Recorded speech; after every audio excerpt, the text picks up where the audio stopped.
everybody, and welcome back to another week of Travel Talk. My name, of course, is Allie, and I am with the Women's Travel Club. I'm very happy to be joining you here today because we have another itinerary that we are going to get into. I know it's been a while since we've gone into an itinerary like this. We've had Marianne the past 2 weeks giving us some great insight on the Women's Travel Club and upcoming tours. And as you know, one of those tours that we discussed was our Alaska adventure in 2025. Now, this adventure is scheduled to take place from August 7th to the 17th next year. And another fun little tidbit is that I am scheduled to be the tour's host. So I have a great guest joining me here today, John Hall Sr. from John Hall's Alaska. And John did say there's something to be said about when the host is excited for the trip. It helps to make the other people excited. So I'm hoping that today John and I can share our excitement with you and get you guys just as amped up as we are for this upcoming journey. And with that being said, I'm going to add John to the stage here, have him say hello, and then we'll get into the presentation. So let me just click my fun buttons. And there we go. Hi, John. Well, good afternoon, Allie. How are you? Oh, thank you better so than much. good. Sorry, my computer delayed when I added you to the chat, but I think we're on the same level now. Can you hear me okay? I can hear you fine. Oh, that worked out. Okay, perfect. Sorry about that. I didn't get to hear your answer. How are you? I'm great. I'm better than good. Good. I'm glad to hear it. Well, as you know, I'm doing great as well. And I have put together a little slideshow and come up with some questions to ask and show you so we can give our members here a bit of a sneak peek on what to expect on this journey. And I am elated to be joined by you specifically, John. As you know, there's lots of people, within the team that I could have spoken to, but the namesake, it's just a real treat. So I'm excited for you to tell us about your company, about kind of what you guys do, and then for, you as the expert to give us that sneak peek and give us that information we're looking for. So with that being said, are you okay if I pull up the visual presentation? You betcha. Perfect. Okay, so yes, so we're going to explore Alaska. And as you can see, the top right corner, we've got John Hall's Alaska logo there. And as well in the bottom left, we've got Women's Travel Club. So we are working together on this itinerary. Well, John Hall's Alaska has given us a pretty incredible itinerary to work with. So I'm really excited to get into it. So with that being said, just John, do you think you could give us, a brief overview of your company's background, as well as, kind of your personal experience in Alaska and what drove you to create this company? Be happy to. I actually made my first trip up to Alaska in 1955, prior to statehood. We shipped eggs from Minnesota all the way up the Alaska Highway into Fairbanks.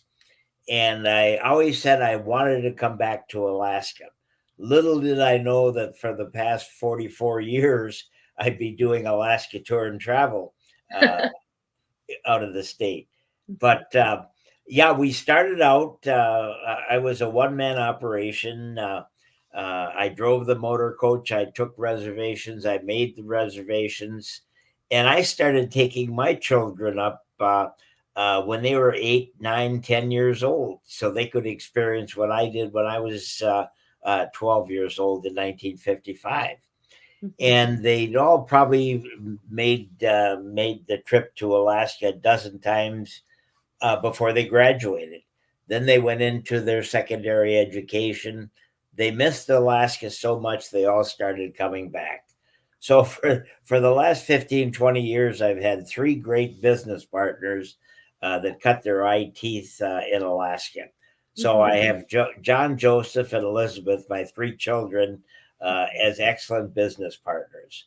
So there isn't much of Alaska we haven't done from in the last 44 years. And we try to do things that nobody else does in Alaska and give them the real Alaskan experience. So many people go to Alaska and they just see Alaska. We want them to come back with the real Alaskan experience, so they can just tell their friends on what the real Alaska is. Kind of give them the reasons that you guys fell in love with Alaska in the first place, and show them where that love comes from. I think that's really, it adds an extra layer of, special, being special. Sorry, I'm trying to think of the word, like specialness, but that's not a word. Like, authenticity. This is a family run, owned and operated business that you guys truly, genuinely care and love this destination, obviously, and you want to share that with everybody who comes along on the trips with you, I guess. We do, and it's all about customer service and quality of product. You know, sure, you can take a 10-day or a 7-day trip to Alaska on a train and a bus, and just see out the window what Alaska looks like, but you don't experience, you don't come back with the Alaska in your heart. That's the secret of it. And I think that's what makes you guys so unique and sets you apart from, the other Alaskan tour companies that you could choose. It's more than just the sightseeing, it's the cultural immersion. And that's why Women's Travel Club loves working with you guys, because that's a value that coincides with us as well. Anywhere we go, we want to make sure that you're experiencing the destination as it's meant to be experienced, alongside locals, or the culture, to kind of really get your hands on. And I would say in the dirt, but more so snow, I would assume, than dirt. But hey, you gotta, in order to find gold, you gotta find the dirt. Yep, exactly. And we're gonna get into that. Like you had said, there's so much. There could be different Alaska every 5 minutes. Oh, so, absolutely. So we'll talk. We'll talk about that. But thank you for kind of giving us that overview on who you guys are. And with that being said, when we preliminary spoke last week, you had said that when travelers come to Alaska, they are coming to expect 4 things, that being glaciers, mountains, wildlife, and scenery. And I would love to briefly discuss, what our members should look forward to in regards to those aspects of Alaska, if that's okay with you. Alaska is very fortunate because they've got over, I don't know how many glaciers they have, over 100,000 glaciers. When you're flying into Fairbanks, when you're looking down, you're just going to see these white mountains and ice fields, etc. Alaska has over 40 major mountain ranges in the state. They have so many species of wildlife, from moose, caribou, Dall sheep, grizzly bears, and then you go into the marine life, the whales, all the sea life, etc. And then the scenery in Alaska, it changes every 5 minutes you're traveling. It's just spectacular with the mountains, the glaciers, and it's just, you have to experience it. You can't look at it in a picture. You have to use your all 5 senses and experience it all. And I know, and it's like sometimes during these shows, I think, well, these pictures, like I know, like they look cool, but if you think they look cool here, just imagine that tenfold when you get to the destination. Oh, it is. I mean, when you look at a glacier, it's beautiful. It's white ice or blue ice. But when you go up to a glacier in a boat and you hear it cracking and creaking and moving, glaciers move. This particular glacier you're looking at is probably Columbia Glacier, and it's about 400 feet high, and it goes back 58 miles to the Harding ice field. That goes below the surface of the water about 1,400 feet deep. So when you hear that glacier calving, those big chunks falling off, and you hear it hit the water, that explosion is just incredible. So, I mean, what it does to your body it's just incredible. It's kind of like watching a space shuttle go up. I mean, it's just amazing, the feelings that you get.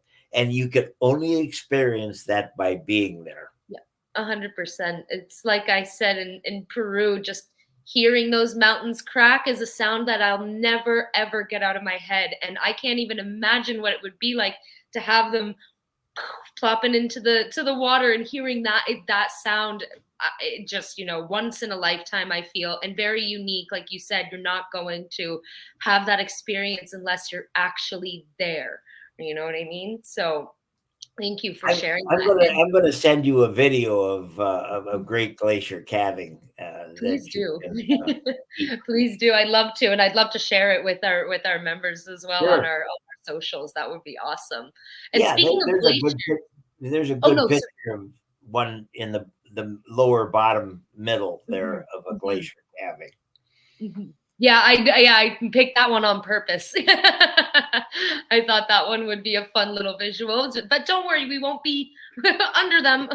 We'll be seeing them from afar. But in regards to glaciers, because you had said before we started, our members will have an opportunity to probably see all three different types of glaciers. Now, do you know offhand which glaciers our members are going to maybe encounter or go to on this tour? Yeah, you will see when you're out in Kenai Fjords National Park in out of Seward, you will either see the Alliot Glacier or the Holgate Glacier. Those are both tidewater glaciers. And a tidewater glacier is any glacier that comes down to a body of water, such as the middle photo and the lower bank there. Mhm, Those are tidewater glaciers. mhm, Uh, a valley glacier is, for example, exit glacier that you'll see in Seward. mhm. Those come out of an ice field and run down through the mountain pass, and they end up in a valley. So they don't have water, they just end up in a valley. Wow. And then the third type is called a hanging glacier. So, for example, they come out of a mountain pass and just hang on the side of a mountain. And Mhm. you'll see those as we proceed down to Seward as well, and possibly when we're uh, going into Denali and Talkeetna as well. Mhm. Excuse me, beautiful. I said I said beautiful, it didn't come out. But that's awesome. Yeah, so the glaciers in particular, because they are moving and they fall, but there's nothing in regards to safety that our members need to be worried about, getting too close. I trust, the guides have a great understanding of, when is a good day, when is a day to kind of stay away or to maybe pivot paths in regards to the weather and the glaciers movement. Yeah, the big danger would be, for example, you have that glacier that goes down 1,400 feet. Hmm. So if a big chunk of that breaks off the bottom, that's called a shooter.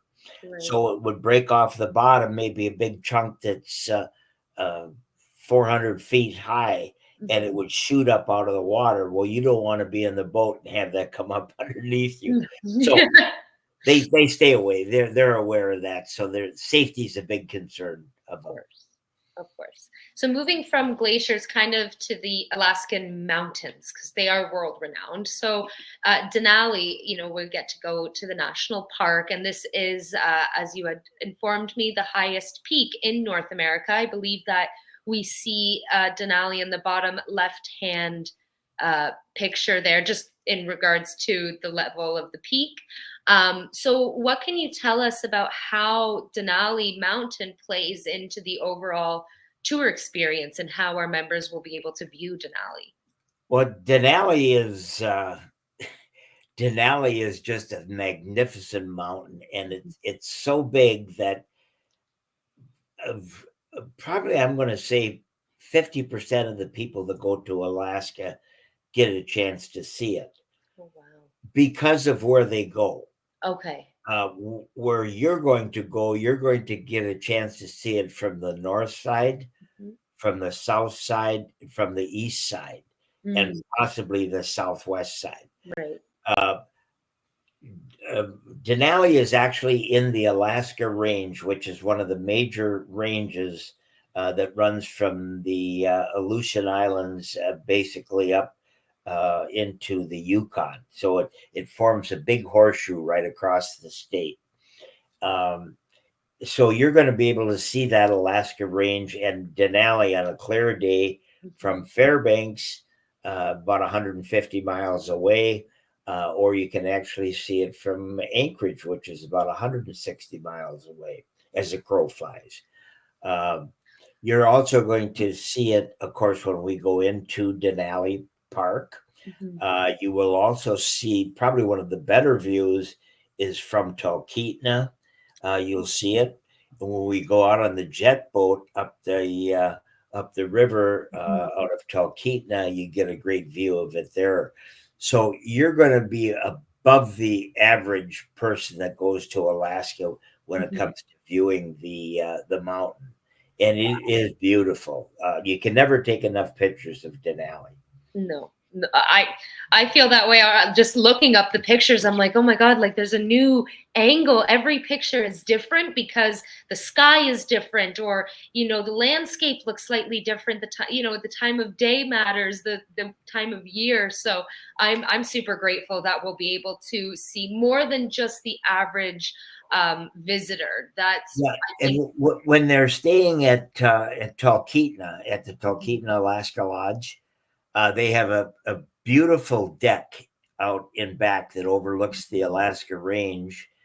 Also, the dining room, the four-acre dining room, has big windows that overlook Denali, and the coffee shop bar actually have windows, and the lobby that look out over the Alaska Range and Denali. So you're going to have some real incredible views of the mountain. Oh, awesome. And speaking of the mountains, there's not just Denali.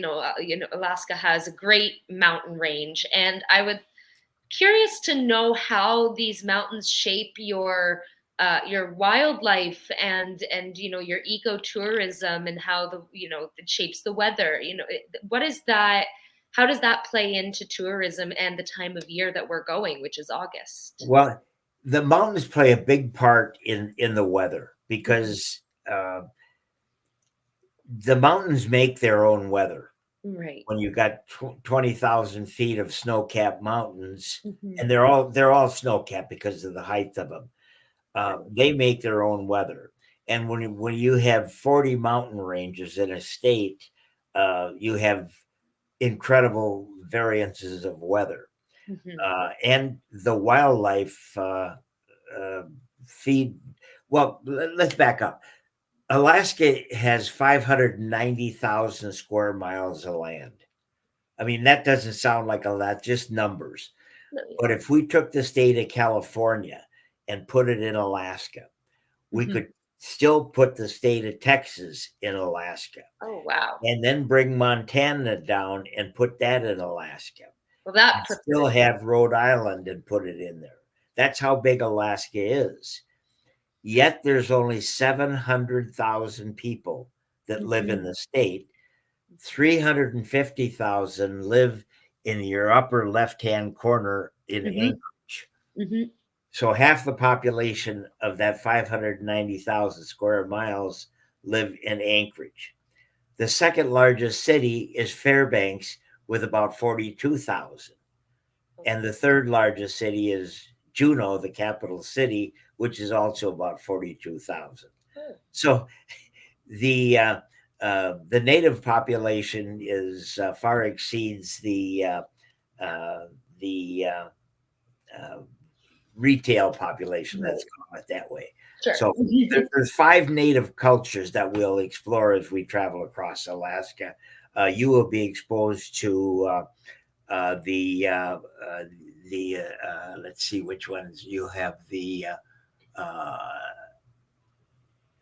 Athabascans up in Hmm. Fairbanks, Hmm. and you'll have they also come down to Anchorage, but then you'll have uh, probably the Aluktik down in Homer and Seward. Okay. So and possibly some Clinkets. So you explore the native cultures in a lot of them. Oh, beautiful. That's, I think, what we had discussed prior to starting the talk today, to have that cultural experience as well, tied in with the scenery and, the other expectations of the wildlife and the glaciers and the mountains, and to have that extra, layer to it to bring in the cultural aspect, I think puts the cherry on top of the Alaskan sundae that we've prepared for our members to explore. Yeah, and I was talking about the Alaska Range. Mhm. That's where Denali is. But Right. your folks are also going to experience the Talkeetna Mountains, as Mhm. well as the Chugach Mountains, which you are right behind Anchorage that you see them. Mhm. And then when you Mhm. get down to Homer, in through that area, you're going to see the Kenai Mountains. So you'll be in 4 different mountain ranges, and you'll have a beautiful view of one of the largest mountain ranges, which are the Alaska Peninsula ranges. Very So special. you're gonna have a lot of mountains. That's my kind of tour. You know me, John. I'm a mountain girl. I will. The mountains will call, and I will answer, and that's what I intend to do. Moving forward into kind of the wildlife part of these expectations. So, we're going in August. So, what kind of wildlife can you anticipate that our members will possibly run into, in the parks or along? Well, that's you're getting into the season where the boys are starting to chase the girls, Yeah, gotcha. commonly known as the rut. So when you're in Denali, you should see moose, Hmm. caribou, Dall sheep, and grizzly bears, Beautiful. and possibly the wolves. The wolves are a little bit standoffish to man, Hmm. but there's about 10,000 Toklet wolves in Denali National Park.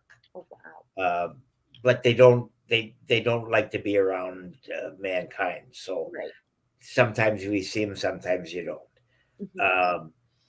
Also, there's a possibility to see lynx Hmm. and possibly badgers. I mean, you're in one of the largest wildlife preserves in the state of Alaska, so you can see. And there's also golden eagles and bald eagles that you'll see in Denali.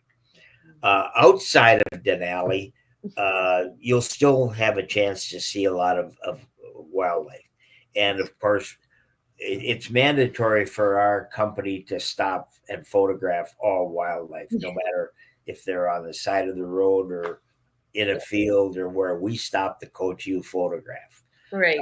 That's why people are going to Alaska to Yep. see animals. Yeah. Um, It's a requirement. Also, they don't classify marine life as animals, but that's a whole different ball game Oh, because yeah. when you're out in Kenai fjords, you're going to see humpback whales, orca whales, sea otters, sea lions, harbor seals, uh, hundreds of eagles, um, puffins. I think you're just going to have a full day of marine life and possibly wildlife as well. Mhm. We're big fans of any type of wildlife, safaris of any sort, whether they're, Antarctic or, popping up to Alaska, which I would say is it's not a technical safari, but it's a safari in itself with all the wildlife that you see up there. And I think this is something that a lot of our members are going to be looking forward to. And as you've said, there's no shortage of opportunities to see the animals. Now, you had mentioned these animals here: the bear, the wolf, the Dall sheep, the moose, and the caribou, and that would be classified as the Alaskan Big Five. Am I think Correct. on that? Yes. Yeah. Which, to be honest, before this itinerary was announced and I started doing my research, didn't really know Alaska had a big five. So that was interesting. And another thing, I thought the caribou was bigger than it actually is. But it's interesting to see, you know, the different distinctions with the different animals and why these animals, John, if you know off the top of your head, are these to be considered the big five in Alaska? You know, I can't answer that. Yeah, I just was wondering if this is because there's you know, there's a lot more of them in Alaska for other as it pertains to other areas, but just a little. I just was curious. I don't know. I don't expect you to know that. I think it's a marketing term. Yeah. That's hilarious. But moving forward, so I had this, you know, and we have since debunked some of this map, but but to kind of give a little bit of a visual overview for some of the members, at the top of our itinerary, you see starting in Fairbanks. So that is where our members are going to be flying into, you know, moving down towards the south. And you guys see a little loop there from Anchorage and kind of back around. Now, John has let me know, and we do use an automated map system to create this. There is no loop. It is a backtracking kind of thing. So, John, do you want to kind of explain what happens there after we leave Anchorage and kind of go back upwards? Is that what's happening? Yeah, let me. Yeah. I was the Alaska Range actually runs right across here, right where my cursor is, if you can see that. So that's where the Alaska Range is, and Denali sits right in here. That's Denali National Park. Right. So this is our first day. We'll drive from Fairbanks down to Denali. We'll overnight in Denali, and then the next day we'll actually take the train from Denali, the Gold Star train from Denali down to Talkeetna. You'll overnight at the Talkeetna Alaska Lodge. And Talkeetna is really a unique little village. Some of you may remember the television series Northern Exposure that was actually written about Talkeetna. So then we'll take the jet boat the next morning up the river to Devil's Canyon. Another incredible view of Denali from there. And then we'll come down to Anchorage overnight. And then we're going to board the Alaska Railroad the next morning and take that from Anchorage, the Gold Star, down to Seward. This is through Spencer Glacier, which is just really incredible trip right through here into Seward. We'll overnight in Seward, do the Sea Life Center, and then the next day we will do the Kenai Fjords 6-hour national park tour. And then after that, we will come back up and join the Sterling Highway and come down to Homer. Overnight, 2 nights in Homer, and then we have some activities in Homer. And then from Homer, we'll come back up to Anchorage overnight, and then have our farewell dinner and fly home. So there is no loop here. That's actually water here. So yeah, we're not. Yeah, like I said, it's an automated. We put in the cities, and this is what it gave us. But thank you for explaining that, John. That definitely will go a long way for keeping our members informed as to where they are going to be throughout the tour. So thank you. And then I know you mentioned some things like the Gold Star Rail and the boat and the some of the inclusions, and I can't wait to talk about them. But just I grabbed some very general pictures of some of each of the destinations we're going to, and just to kind of talk about.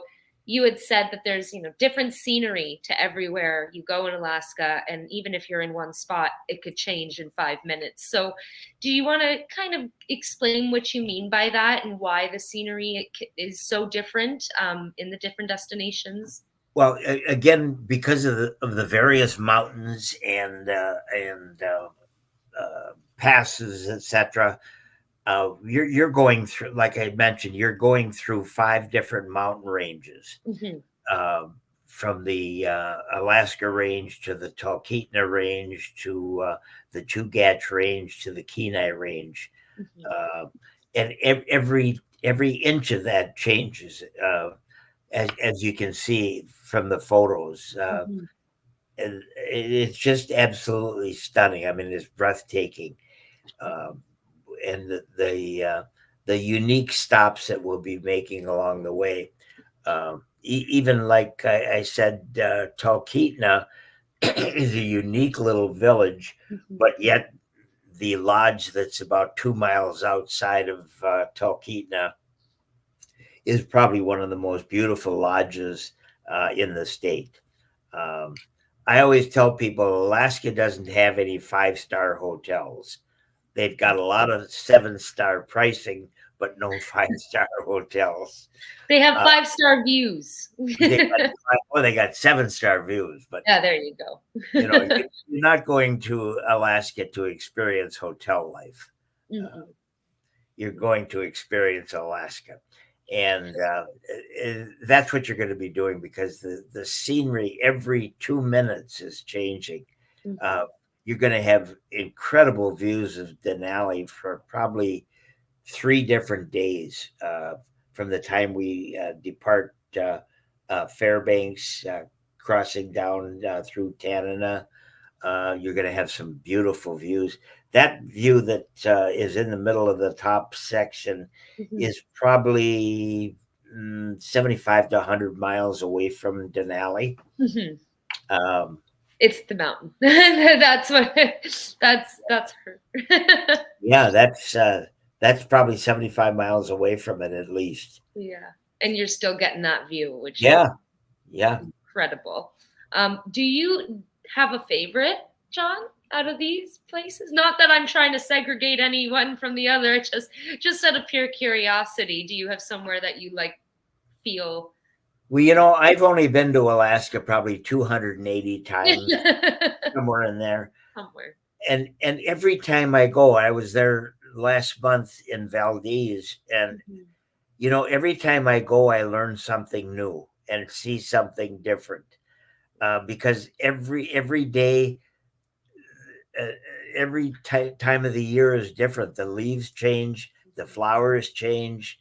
Um, you're going at a perfect time of the year. I mean, that August is my favorite time of the year to go, because of the animals and the wildlife and the scenery. Mhm. You could possibly see some fall colors, Mm, maybe up in Fairbanks, okay. but yet you get down to Anchorage and Seward, it'll be springtime, summertime yet. Well, So that's reassuring to know that it's your favorite time to know. If it's John's favorite time of year, that's the time of year I'm going. no, August is because it's so diverse. Mhm. The animals are all moving around and Right, chasing. The boys are chasing the girls, right. and there isn't a bad time. People Well, always ask me, "What's the best time to go to Alaska?" And the answer is actually January 1st to December 31st. I yeah. mean, there isn't a bad time. That's so fun. No, it's like, yeah, you just pick a time and you're gonna find something incredible that's going on, or you're gonna see something incredible, and like you said, you're gonna see something different every time you go. Yeah. And I'm sure with the 200 to 300 times you've been there, there's always something that might surprise you or that. And Homer is a fun town. Homer is a really fun little town. It's down on the end of the Kenai Peninsula. Mhm. Uh, you're in the Kenai Mountains, and you're in the Kenai Wildlife Preserve, so you can see a lot of wildlife there as well on the way down. Uh, you're going to go through an old Russian community called Nanilchek. There's an old Russian cemetery with the spirit houses there where they bury all the possessions on top of the grave, and they have this what they call a spirit house. Uh, I would recommend highly you stop into that on the way down. It's in the Nilchik just before you get to Homer. Mhm. It's kind of a unique experience to have. Um, and then coming down into Homer, Homer is just a unique little village. Um, they have the spit on Homer. Mm. A lot of fishing goes out of there as well. And you're going to have what, 2 days there? I Two, believe it's two. I'm just scrolling. two nights. Yeah, I think you're there 2 nights at the Aspen Hotel. Yes. And you're going to have a private uh, tour of the Bear Winery. Mm. That's really kind of unique because it's you don't think of a winery in the state of Alaska, but they Mhm. actually have they grow their own crops up there, and they make their own wine out of their own crops. So it's going to be a unique Mhm. little tour that you'll do of that. Oh, that's fun. Yeah, definitely not a place I would think of for wineries. I mean, I live in Niagara region, which I've been told is the wine region of Canada. So it's just interesting, like where you're on kind of the Yeah, you're right. op- opposite up. Like I'm like, but I'm over here with all the wine. What are you doing up there with that But wine? there's some really neat things to do. Uh, you have to have your people go to there's a saloon there. Mm. God, what's the name of it? Is it Silver Dollar? Uh, it's got a lighthouse out in front of it. Mhm. I've been there 1,000 times. You can always email it to me if you remember, because as you know, we know I get to go on the trips, so it's great that I get to be here with you because I get to get all these fun suggestions and extra tips. But yeah, that sounds super super exciting. It seems that every town is unique, and every place that we're going seems to have Oh, its. it is without question. Mhm, definitely. Let me just. So moving forward, just to I got these pictures from Paige, and a couple more on the next slide of some of the other tours that you guys have done, and some of the inclusions that we have in our itinerary. So just looking at that first picture on the left hand side, that's the Mahi's jet boat Mahi's jet boat surf. Yeah, that goes up. That's Devil's Canyon, right at experience. the very end of the trip. You don't Right. go up those those rapids, but you go up to them. You got to them, And yeah. that's really a fun trip. I mean, it's a family owned operation. Steve and Sharon Mahay started it many years ago, and their son Israel now runs it. I Oh. don't know how he got the name Israel because Hey, it happened. But yeah, it looks just from the picture, like primarily speaking, looks a little scary. But of course, like this is done very safely. And is there any sort of, you know, maybe motion sickness preparations that need to no, no, or no. everything kind It's on a river, so it's not. of right? There's no wave action. Okay, perfect. I just know I'm going to get that question, so I gotta ask. Um, and this seems to be, you know, quite a popular inclusion that you guys have on your itineraries. And tell me, because is this the boat experience where you said we get to see a view of Denali? Yes, Yeah. absolutely. There's an incredible view of Denali from there. I have that picture. I don't know how I could get. I can. I'll send it to you. Hmm. Definitely. Yeah, I'd love to share it with the group. Yep. And then if we're looking to the middle there, we have the Gold Star Oh, rail. yes, that's the Alaska Railroad Gold Star, Yes. and that is the most luxurious car on the train. Mm. Um, the Alaska Railroad has pulls all the cars, so you have Holland America cars, Princess cars, celebrity cars, and then all the general admission uh, Alaska Railroad cars. Hmm. But this car is the first car behind the engine and baggage car. Oh wow. You have all private reserve seats. So if you have seats 12A and 12B, that's your seat. Hmm. The first 3/4 of that is all seating. The Mhm. back quarter is actually an open outdoor vestibule. So it Wow. has the cover over the top, but the sides are all open. There's no windows or anything, so you can go out and take photos and videos, etc. It's really nice. And then, of course, there's a cocktail lounge there is up on top as well, Mhm. and your 2 cocktails per person are included in that. Oh, wow. Well, there's an added bonus that I didn't hear about. Nobody told me that Then, one. and then down below the lower section of that is the dining room. Oh, okay. So I believe you're going to have lunch on the on between Denali and Talkeetna, and Right. breakfast between Anchorage and Seward in the Right. dining. Yes, because we're Yep. doing it twice Yes. as you had mentioned when we looked at Yep. the And map. So then it that second trip, that's one that goes through Spencer Glacier. That is just, you'll actually be going along Turnagain Arm and then going up in the mountains through Spencer Glacier. It's really beautiful. stunning, stunning. And I'm sure with those, you know, basically 360 glass windows from head to toe, there's no Oh yeah, missing that. it's incredible. Yeah, it's the way to go. Mhm, definitely. I think rare something we've noticed in recent months or the past year, I guess you could say, is that rail journeys have really picked up, and people are just loving the added value that a rail journey brings to an itinerary. I think it's a different way to see the sights, right? Whereas you get on the bus and you could, drive, but doing the railroad, it adds a different vantage points, I guess is what I'm trying to say. As Places that long as you're not on it too long. yes, yes, very true. And how do you know, roughly speaking, how long these journeys would be between like a couple few hours? The Denali to Talkeeton is about 4 hours, Mhm. and the same as Great. maybe 5 hours to Seward.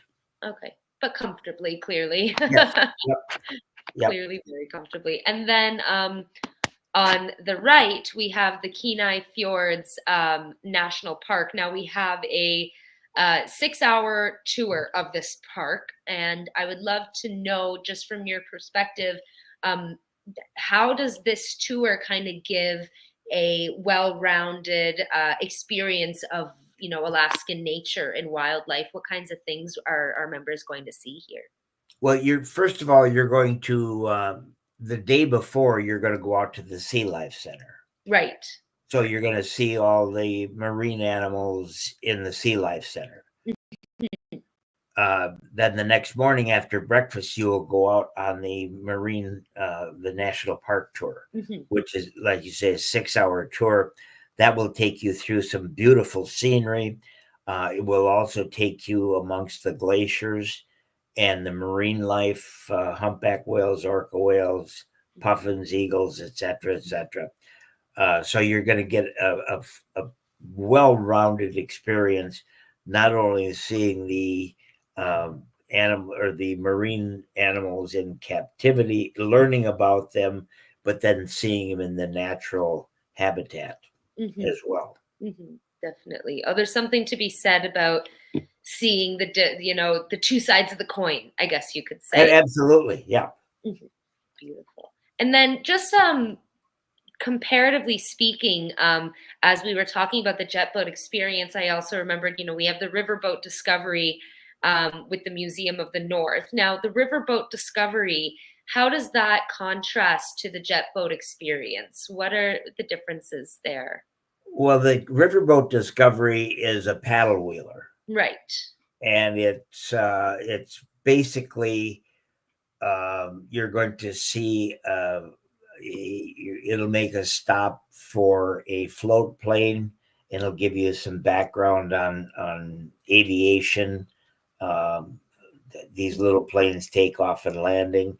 Mhm. It'll also make a stop at the Trailbreaker Kennels So the people on the boat will see about the dogs. Right. You're going to go back and experience them because you're going to Right. have lunch out there. Mm-hmm. Then you'll land at the Chena hut or Chena village Mm-hmm. and see the lifestyle of the Athabascans. Right. See how they make their clothes, how they catch their fish with an Athabascan fish wheel, how they raise their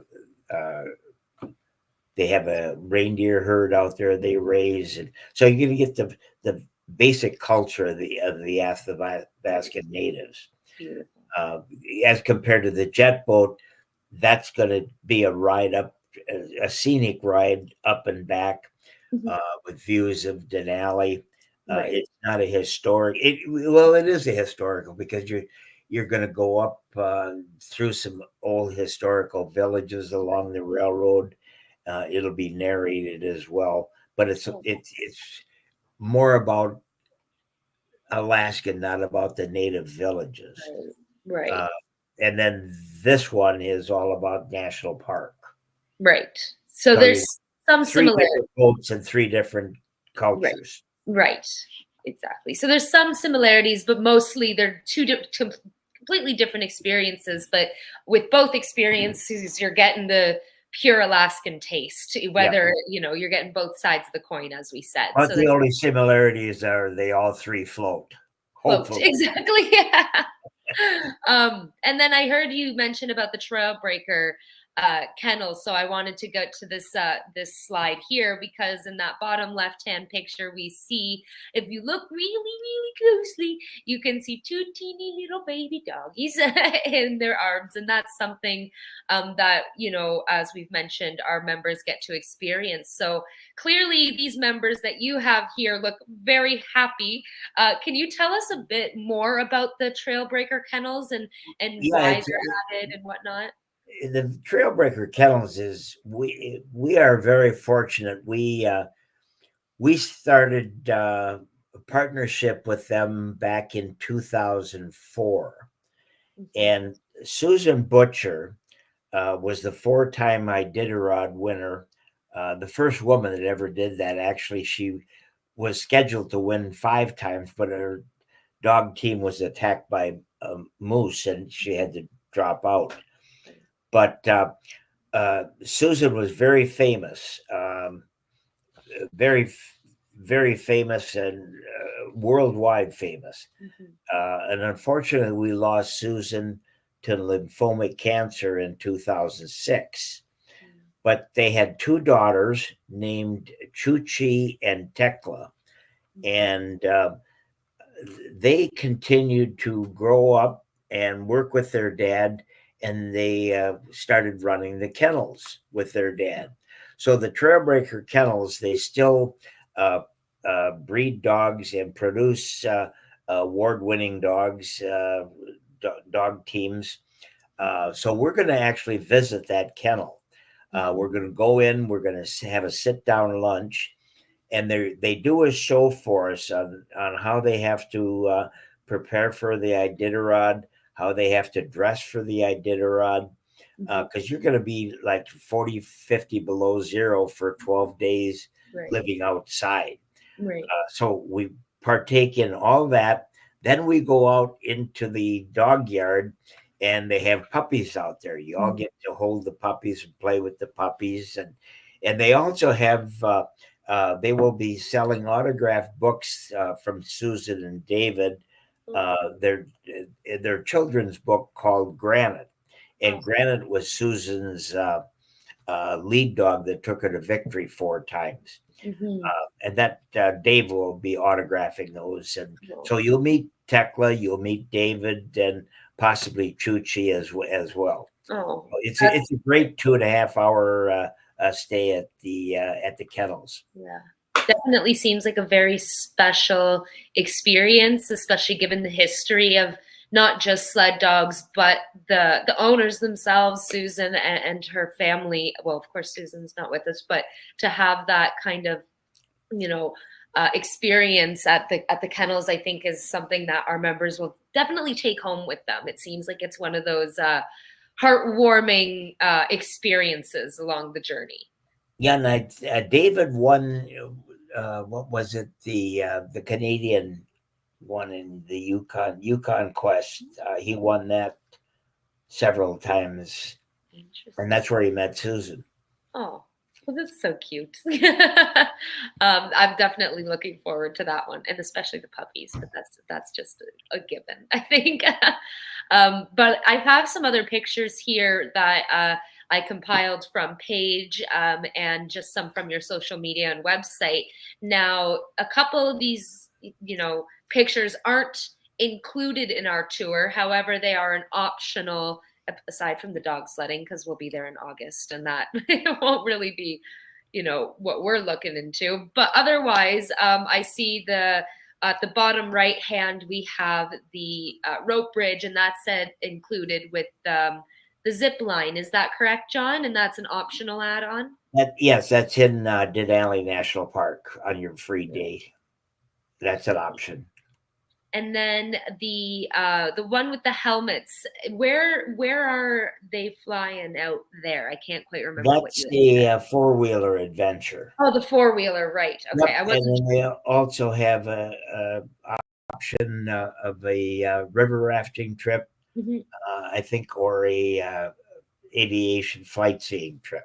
Something like that. Okay, beautiful. So I just wanted to show these pictures to kind of showcase, what else you guys have, that might not be included in our itinerary, but if members are interested in maybe going to Alaska during the dog sledding time, maybe Women's Travel Club isn't doing it, but you definitely are, John, and your team. So I encourage our members to definitely keep an eye out for John Hall's Alaska, because as you can see, John, you've got a wide plethora of knowledge on Alaska to share, and it shows with the itinerary that you've given us and our members, and how you've kind of walked us through everything today. And I just want to say thank you first for giving us such an awesome presentation. And if there's one question I could ask before I get to the next slide with talking about, the bus and just other logistical things on the itinerary.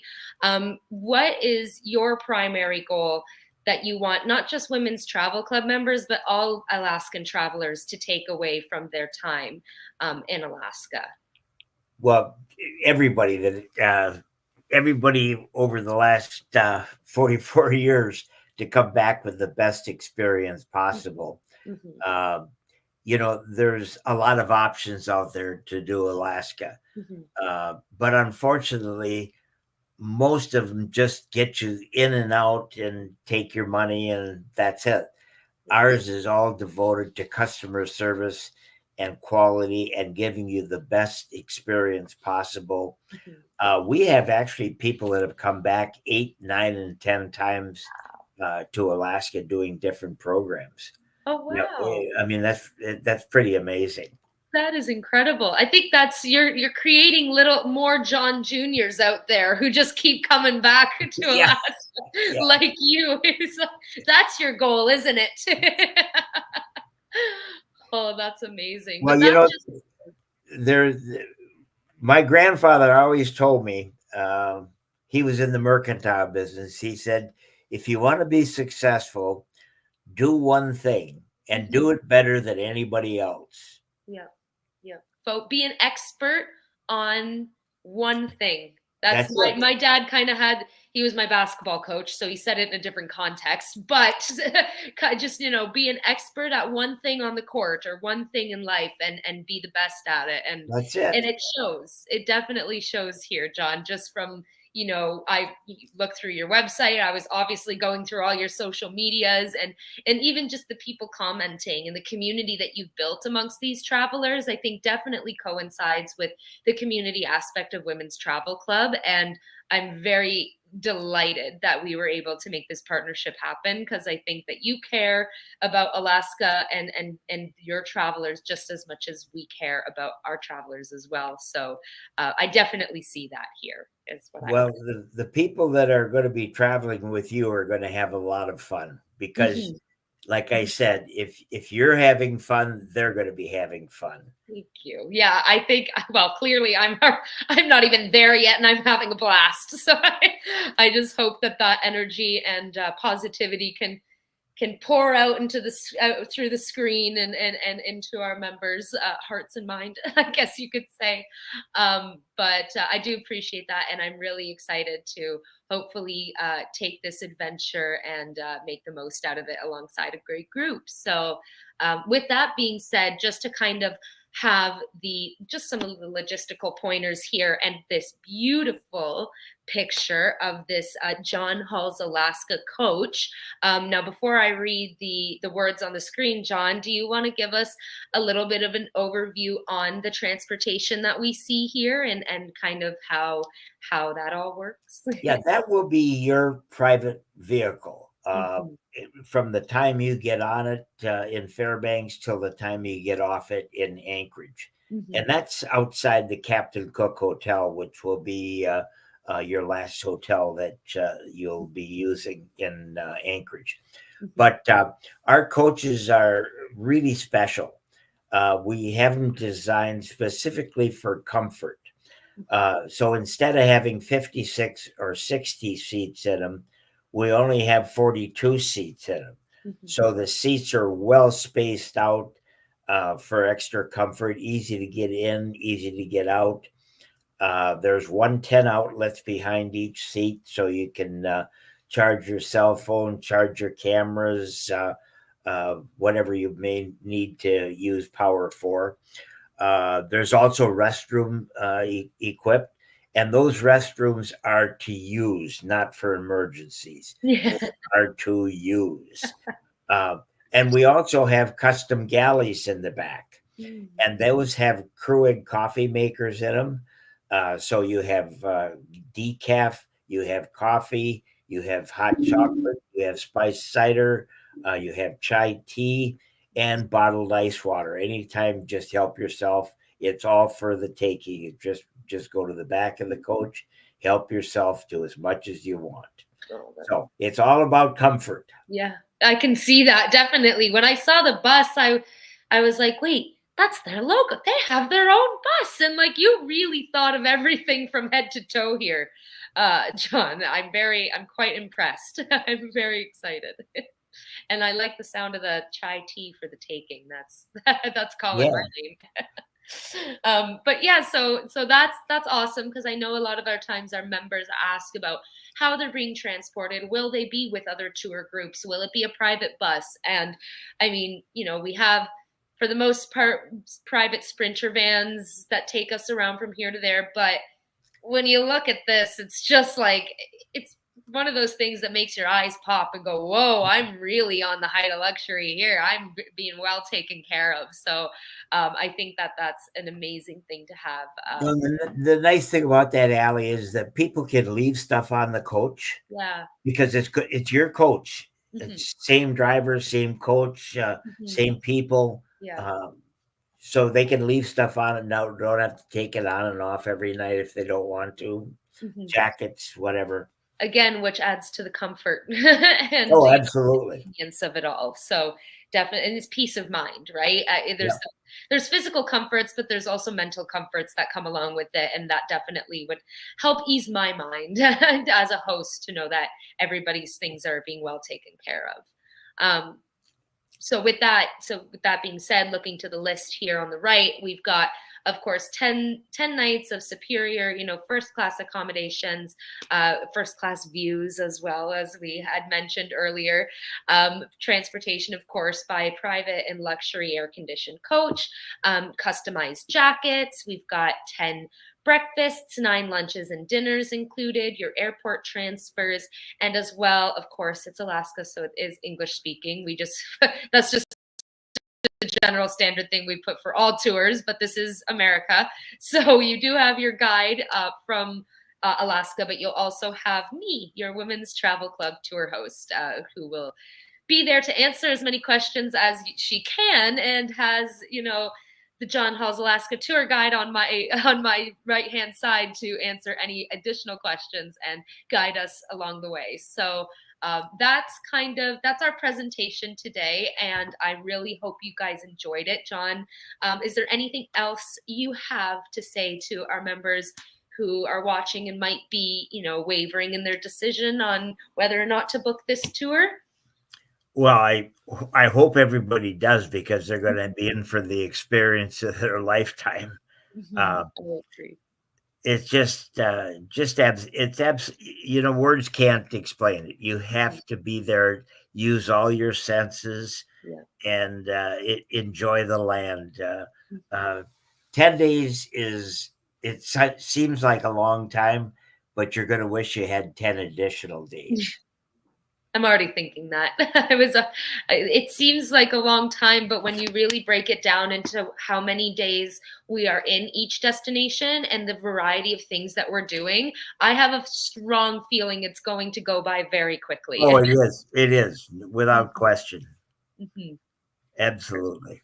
So thank you, John. I do appreciate you being here with us. And I have just a question from Carmen here in just the sidebar. She's asked, "What about bugs in Alaska during August? Is that is that something of concern? What should we know about that?" That is a fallacy, and I'm going to say that because the people that go camping and hunting and fishing go where the bugs are. Right. They're out in the tundra. Right. Where we are, in 43 years, I've never had a person that came back and was really bothered by bugs. Okay, that's good to know. Because we're in hotels and restaurants and boats, and we're in controlled access points. Right. We're not out in tents, in campgrounds.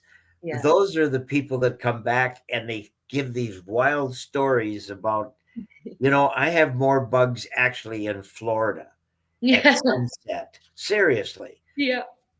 than I have in Alaska. That's really good to know, because I should have known that going to Peru, that there was going to be lots of bugs in the Amazon forest. And I didn't, I was still quite surprised and upset when I got there and was being attacked by horseflies. So it's good to know that in Alaska, I won't have to encounter such No, I mean, situations. there's bug spray available. We have it on the coach. If there might be some around, but they're not.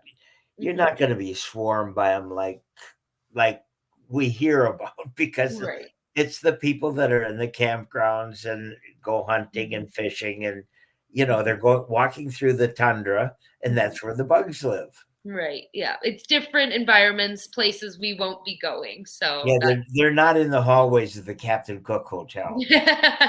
Hey, you never say never, John.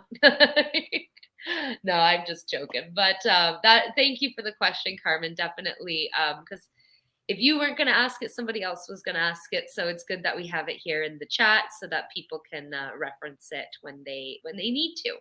Yeah, you're not going to freeze to death in Alaska. No, yeah, that's another I've come across as a common misconception, that it's always heavy snow and very, very cold weather. But you told me, John, that there are certain times of the year that you could get as warm as Hawaii in certain areas of Alaska. I've been in Fairbanks in July and early August where it's been 90 degrees, 85, 90 degrees in Fairbanks.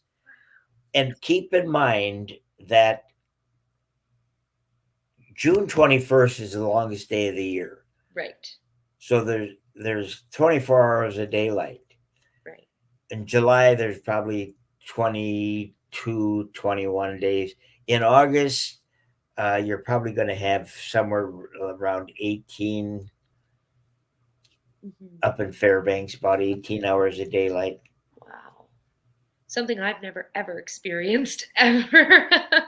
Yeah, because you're at the beginning of August. You probably have 17, 18 hours of daylight. Wow. See, even that in itself is such a unique experience, to just have that long of a day. Like I've never had anything like that down here in Southern Ontario. So as you can see, it is 5 p.m. right now, and the sun is pretty much on its way to being gone. So I'm like, You that's guys still eat French fries and gravy? oh yeah, with the cheese curds, yeah, poutine, baby. That's our home pride and joy. I'll have to send you my favorite recipe. you can whip it up down there. Where in Florida? Because I'm going down to Florida soon, so I might just have to bring you my own recipe and deliver it myself. Whereabouts in Florida are you going? Well, I'll be in Orlando, and then Cocoa Beach is where my family lives. Ah, So we kind of got hit by the hurricane, but luckily our home was safe. So blessings for that, for sure. I'm just seeing here if I have any more questions. And it seems like that is it. So again, I'll wrap up here for the viewers watching. Thank you guys definitely for showing up. And I know we have a long list of people that are requesting the recorded version of this talk today as well. So I'm eager to share the link with them. And if you have any questions or you want to book this tour, the email and the phone number for Women's Travel Club is there. Our team is more than happy to answer any questions. And if we don't have the answer, we have John Hall's Alaska as well, who would be, if we reach out, I'm sure John would jump at the opportunity to answer any questions you guys have. So definitely absolutely. reach out. Yeah, exactly. So definitely reach out, and thank you guys. And with that being said, thank you again, John. I will end the stream here, but I'm sure this will not be our last time speaking. Perfect. Well, thank you so much, Allie. It's been fun.